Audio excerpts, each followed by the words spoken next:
नमस्ते, शुभ प्रभात। दैनिक जागरण के महत्वपूर्ण खबर में आप सभी का स्वागत है। आज हम बात करेंगे दैनिक जागरण की कुछ महत्वपूर्ण खबरों के बारे में, साथ ही एक यूपीएससी जो विगत वर्ष पूछा गया प्रश्न है उस पर भी चर्चा करेंगे। याद रखिएगा, दैनिक जागरण का राष्ट्रीय संस्करण है, जिसमें आप लोग को वही खबर मिलेंगी जो आपके परीक्षा के पॉइंट ऑफ व्यू से इंपॉर्टेंट होगी। आशा करती हूँ कि आप लोग को यह खबर अच्छी लगे। धन्यवाद। तो चलिए देखते हैं आज की क्या खास खबरें, उन्हें हम एक एक करके देख लेते हैं। और खबर की तरफ आगे बढ़ने से पहले हम प्रश्न को देखेंगे, उसके बाद खबरों को एक एक करके देख लेंगे। तो आइए देखते हैं आज का प्रश्न क्या है। यह सिविल सेवा परीक्षा विगत वर्ष 2015 का प्रश्न है। प्रश्न है, दक्षिण पश्चिम एशिया का निम्नलिखित में से ऐसा कौन सा देश भूमध्य सागर तक नहीं फैला है। नीचे इसके कुछ विकल्प दिए हुए हैं। पहला विकल्प है सीरिया, दूसरा है जॉर्डन, तीसरा है लेबनान और चौथा है इजराइल। तो आप लोग से अनुरोध है कि आप लोग इसका आंसर कमेंट बॉक्स में जरूर बताएं और इस क्वेश्चन का फाइनलाइज हम वीडियो क्लास में जरूर करेंगे। अगर आप लोग को इसकी पूरी जानकारी चाहिए तो आप लोग वीडियो को लास्ट तक जरूर देखें। तो चलिए देखते हैं आज क्या खास खबरें, उन्हें हम एक एक करके देख लेते हैं। दिल्ली से विपक्ष का वार, मेरठ से पीएम का प्रहार। रामलीला मैदान में मोदी हटाओ पर INDA का एक सुर। मोदी का मंत्र भ्रष्टाचार हटाओ, वो कहते हैं भ्रष्टाचारी बनाओ। अब देख रहे हैं लोकसभा का चुनाव 19 अप्रैल से शुरू होने वाला है। उसे भी देख रहे हैं एक दूसरे पे खूब आरोप प्रत्यारोप लग रहे हैं, क्योंकि आपको पता ही होगा कि अब चुनाव प्रचार भी तेजी से बढ़ेगा।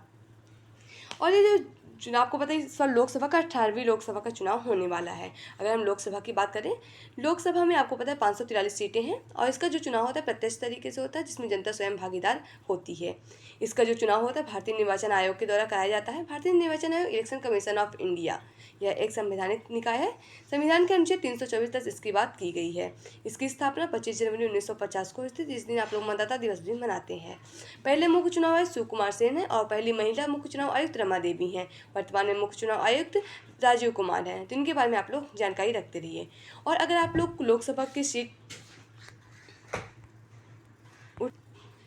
का जो चुनाव होता है, उसमें अगर आप लोग इसके लोकसभा का चुनाव लड़ना चाहते हैं, उसकी आप लोग की उम्र 25 वर्ष होनी चाहिए। और लोकसभा में वोट देने की उम्र, किसी भी आम चुनाव में वोट देने की उम्र किसी वयस्क मताधिकार के 18 वर्ष होनी चाहिए। पहले यह उम्र 21 वर्ष थी, लेकिन बाद में संविधान के संशोधन करके 61वां संविधान संशोधन करके इसकी उम्र घटा दी गई है। तो इसके बारे में आप लोग जानते रहिए। संविधान संशोधन 61वां संविधान संशोधन अधिनियम। भारत रत्न से सम्मान। मोदी बोले, जनसेवा के लिए आडवाणी के समर्पण ने छोड़ी अमिट छाप। खराब स्वास्थ्य के कारण उनके आवास पर प्रदान किया गया है यह सम्मान। आपको पता है, जो इस बार 5 लोगों को यह भारत रत्न से सम्मानित किया गया है और भारत का सर्वोच्च नागरिक सम्मान पुरस्कार है। 5 लोगों, PV नरसिम्हा राव, कर्पूरी ठाकुर और MS रामानुजन और चौधरी चरण सिंह और लालकृष्ण आडवाणी को इस बार यह सम्मान से सम्मानित किया गया है। पहली बार 1954 में यह पुरस्कार दिया गया था और पहली बार 3 लोगों को मिला था यह पुरस्कार। तो पहली बार 3 लोगों को किसे मिला था, जिसे आप लोग कमेंट बॉक्स के माध्यम से जरूर बताएं। आयकर के नए नोटिस से कांग्रेस की देनदारी हुई 3,567 करोड़। आयकर विभाग ने कांग्रेस को भेजा 1,775 करोड़ रुपए का नया नोटिस। वित्त वर्ष 2014 से 2016-17 के आयकर वायकायों से जुड़ा है हुआ है यह नोटिस।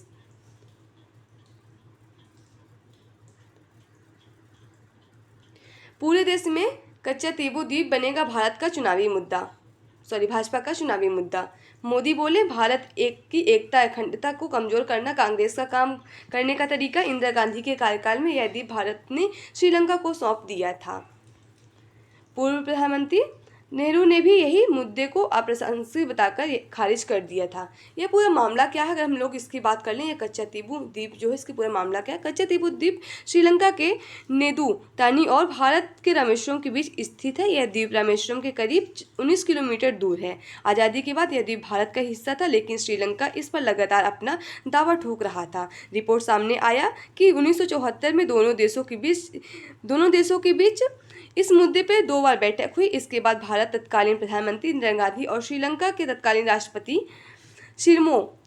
श्रीमोवा भंडार नायक के बीच समझौता हुआ, जिसके तहत कच्चा तीबू द्वीप औपचारिक रूप से श्रीलंका को सौंप दिया गया था। तत्कालीन विदेश सचिव केवल सिंह ने तमिलनाडु के मुख्यमंत्री करुणानिधि सिंह को कच्चा द्वीप को अपना दावा छोड़ने से भारत का फैसला को अवगत कराया था। इसका विरोध तमिलनाडु में होता रहा, क्योंकि यह तमिलनाडु के सटे राज्यों में मछुआरों को अधिक पर कठोरता कठोर घात है। 1951 में तमिलनाडु सरकार ने इस द्वीप में को श्रीलंका से वापस लेने के लिए विधानसभा प्रस्ताव भी पारित किया था, लेकिन 2008 में जयललिता सरकार ने भी केंद्र सरकार के निर्णय को सर्वोच्च न्यायालय ने चुनौती दे दी थी।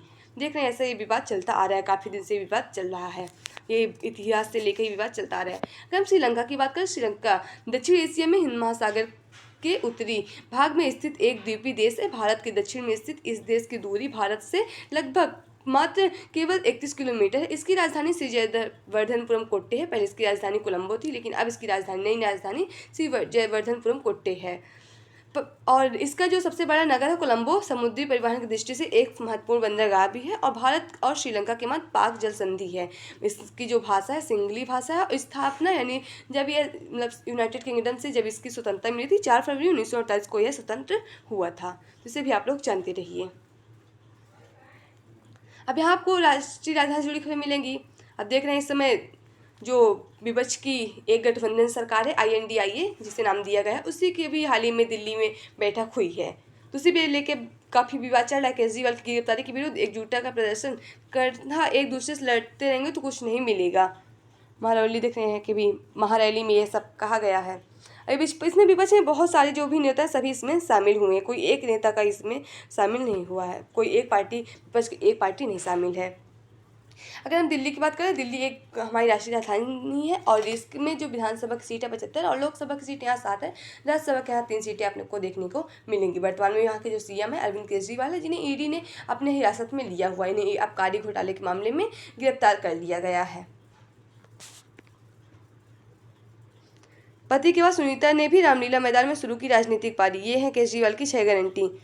पूरे देश में 24 घंटे बिजली का इंतजाम करें, पूरे देश में गरीबों को बिजली फ्री करेंगे और हम हर गांव हर मोहल्ले में को शानदार स्कूल बनवाएंगे, हर गांव मोहल्ले में मोहल्ला क्लिनिक और हर जिले में मल्टी स्पेशलिटी सरकारी अस्पताल बनवाएंगे, निःशुल्क इलाज होगा। किसान के स्वामीनाथन आयोग के मुताबिक MSP निर्धारित करके उनके फसलों को पूरा दाम मिलेगा। दिल्ली के लोगों ने 75 साल से अन्याय सहा है। देश के अन्य राज्यों की अपेक्षा दिल्ली वालों के अधिकार बेहद कम है। उनकी चुनी हुई सरकार पंगु है। यह अन्याय समाप्त करेंगे, दिल्ली के पूर्व राज्य का दर्जा दिलाएंगे। अब देख रहे हैं, आपको पता है कि जब भी कोई भी चुनाव हो, चाहे आम चुनाव हो, चाहे लोकसभा या राज्यसभा का चुनाव हो, चाहे भी वो भी राष्ट्रपति का चुनाव हो, लेकिन जब भी ये चुनाव आते हैं तो इसमें जनता को लोक लुभावन वादे ऐसे किए जाते हैं कि मेरी सरकार आएगी तो ये करेंगे, हमारी सरकार आएगी तो ये करेंगे। आपको पता है कि जो अभी हमारे जो कांग्रेस के नेता हैं राहुल गांधी, वो भी कई बार लोगों से ऐसा वादा करते हैं कि हमारी सरकार आएगी तो हम सब पूरे देश में जातिवार जनगणना कराएंगे। तो ऐसे बात लेकर चलती रहती हैं। अब यहाँ राजनीति से जुड़ी खबरें मिलेंगी आपको। अब देख रहे हैं आजकल पूरा इलेक्शन से जुड़ी पूरी खबरें आती हैं जो आपके परीक्षा पेपर में इतनी इंपॉर्टेंट नहीं होती। बस आप लोग इतना याद रखिए कि चुनाव इस बार का जो होने वाला लोकसभा के इस 7 चरणों में होगा और कब कब ये चुनाव होगा इसके बारे में आप लोग जानते रहिए। और ये जो चुनाव का परिणाम कब घोषित होगा, 4 जून का इसका मतगणना होगी, इसकी चुनाव का परिणाम घोषित होगा और जो भी नई सरकार बनेगी उस दिन ही पता चल जाएगा कौन सी नई सरकार बनी। और ये चुनाव होता है, ये कराता कौन है, भारतीय निर्वाचन आयोग के द्वारा चुनाव कराया जाता है। इसके बारे में आप लोग जानते रहिए। मोदी के 370 का लक्ष्य हासिल करने में दक्षिण भारत करेगा मदद। केंद्रीय मंत्री ने कहा, विपक्ष को कमजोर या मजबूत बनाना हमारी जिम्मेदारी नहीं है और पिछले 10 वर्षों के कारण नरेंद्र मोदी तीसरी बार प्रधानमंत्री बनेंगे। अब देख रहे बस इसी तरह एक दूसरे पे खूब आरोप प्रत्यारोप चल रहे हैं। यही आप लोग का संपादकीय पात्र है। आप लोग के लिए प्रीलिम्स, मेंस, इंटरव्यू अन्य की जुड़ी खबरें मिलेंगी, तो इससे आप लोग जरूर पढ़िए। और आज का जो आर्टिकल लिखा हुआ है, अगर आप लोग राजनीति का इतिहास देखना चाहते हैं तो आज उसके बारे में ये आर्टिकल लिखा हुआ है, जिससे आप लोग पढ़ सकते हैं।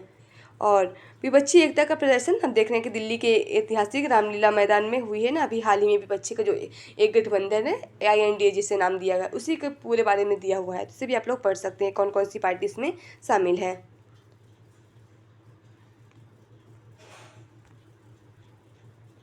अलगाववादी दुष्प्रचार पर अंकुश आवश्यक है। द इकोनॉमिस्ट पत्रिका में हाल ही में एक बेहद शरारती लेख के जरिए भारत में उत्तर और दक्षिण के बीच विभाजन की नई परिभाषा करने की कोशिश की है। पत्रिका यह दावा करने की कोशिश करती है कि दक्षिण भारत राज्य आर्थिक दृष्टि से शेष भारत से अलग है। यह सच है कि भारत में अलग अलग क्षेत्रों पर अलग अलग समय में अलग अलग शासकों का शासन रहा है, लेकिन पूरे भारत में रहने वाले सभी लोगों के बीच अटूट संबंध कायम था और आज भी है। आपको पता है चूंकि भारत में केवल 20% आबादी 5 दक्षिणी राज्यों आंध्र प्रदेश, कर्नाटक, केरल, तमिलनाडु और तेलंगाना में रहती है, लेकिन इन राज्यों की जो कुल विदेशी निवेश है 35% प्राप्त होती है। इन राज्यों ने देश के अन्य हिस्सों की तुलना में अधिक विकास किया है। वर्ष 1993 में ये राज्य देश के जीडीपी का 24% का उत्पन्न करते थे। अब देख रहे हैं कि ये एक चल रहा है कि दक्षिण भारत और उत्तर भारत भी लेके विवाद चल रहा है कि दक्षिण भारत और दक्षिण भारत और उत्तर भारत को अलग करने की एक बात हो रही है। अलगाववादी की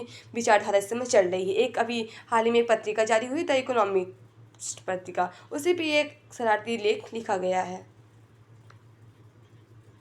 अब सिर्फ ई फॉर्मेट में मिलेगी नई बीमा पॉलिसी, डिजिटल बीमा खाते में जारी होगी यह पॉलिसी।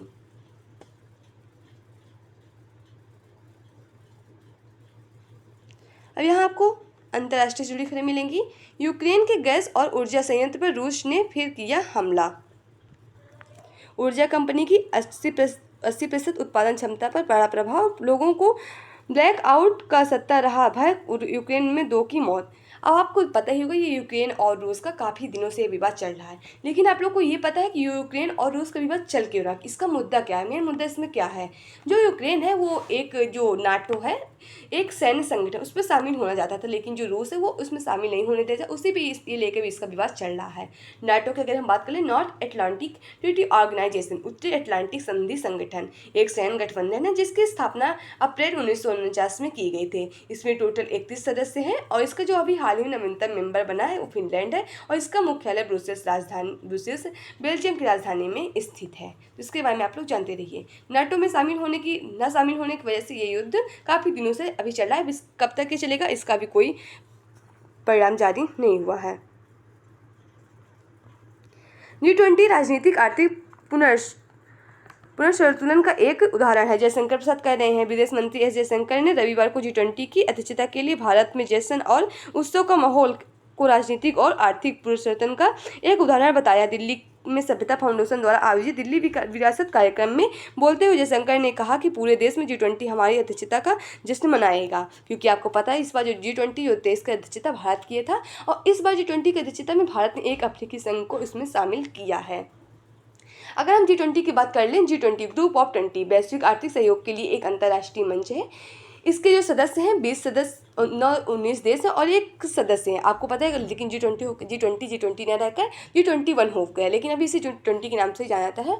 और इसके इस प्रकार जैसे अर्जेंटीना, ऑस्ट्रेलिया, ब्राज़ील, कनाडा, चीन, France, Germany, Bharat, Indonesia, Italy, Japan, Korea, गणराज्य मैक्सिको, रूस, सऊदी अरब, दक्षिण अफ्रीका, तुर्की, यूनाइटेड किंगडम, संयुक्त राज्य अमेरिका और यूरोपीय संघ इसमें शामिल है। G20 सदस्यों में विश्व अर्थव्यवस्था का 85%, वैश्विक व्यापार का 75% और दुनिया की 2/3 जनसंख्या शामिल है। G20 का गठन 1999 में हुआ था और इसका जो पहला शिखर सम्मेलन 2008 में अमेरिका के वाशिंगटन DC में हुआ था।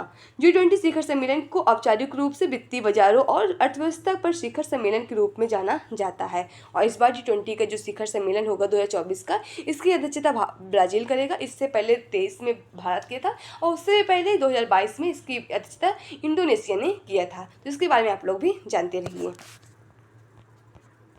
अब यहाँ आपको खेल जुड़ी खबरें मिल जाएंगी। इसमें देखिए IPL चल रहा है, फॉर्म से लौटे ऋषभ पंत, जीती दिल्ली।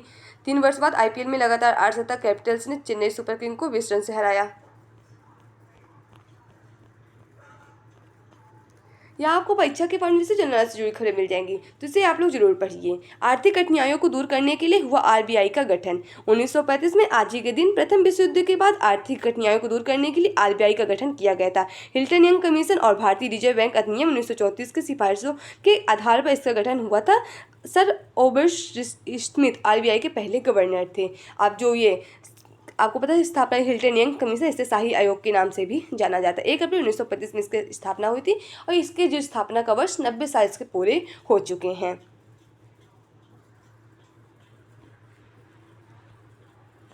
अब इधर आपको मूवी से जुड़ी खबर मिल जाएंगे, अगर इंटरेस्ट हो पढ़िए, नॉट कोई बात ही नहीं। तो आज की खबरें समाप्त होती है। आशा करती हूँ कि आप लोग को यह खबर अच्छी लगे। अगर खबर अच्छी लगे तो कृपया चैनल को लाइक शेयर सब्सक्राइब जरूर करें। अगर आप लोग के पास कोई सुझाव है तो भी आप लोग हमसे साझा कर सकते हैं। चलिए देखते हैं आज का जो प्रश्न है उसका हम लोग विश्लेषण देख लेते हैं।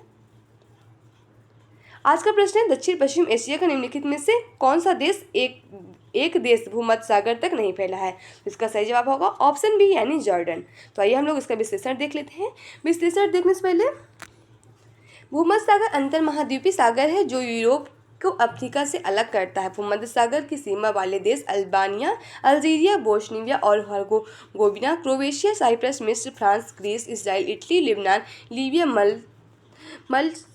मल्टा और मोनाको, मोंटेग्रो और Moscow, Slovenia, Spain, Syria, Tunisia और तुर्की है। जॉर्डन भूमध्य सागर के बाहर नहीं खुला है क्योंकि यह सीरिया और इजराइल द्वारा भूमध्य सागर के किनारे की ओर बंधा हुआ है। अगर आप लोग इसे मैप में देखना चाहते हैं तो इसे मैप में देख लीजिए।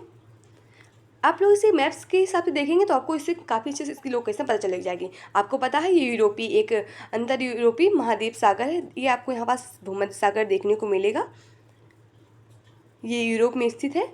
अगर हम लोग इसके कंट्री की बात कर लें, अगर कंट्री को आप लोग को देखना चाहते हैं तो आप लोग इसके थोड़ा सा एक और जूम करके देखिए। यहाँ आप लोग को अच्छे से देखने को मिल जाएगा। इसके जो भी 20 देश हैं यहाँ आपको देखने को मिलेगा। अल्जीरिया हो गया, लीबिया हो गया, इजिप्ट यानी मिस्र जो हो गया, मास्को हो गया, स्पेन हो गया, फ्रांस, मोरक्को, इटली, ये सारे देश हैं। आप लोग इसे अच्छे से देख सकते हैं। तो इस तरह से आपका जो मैप से भी आपको अगर देखेंगे तो आपको काफ़ी अच्छे से इसकी स्थानीय लोकेशन भी आपको पता चल जाएगी। तो आज की खबर समाप्त होती है। आशा करती हूँ कि आप लोग को यह खबर अच्छी लगे। धन्यवाद।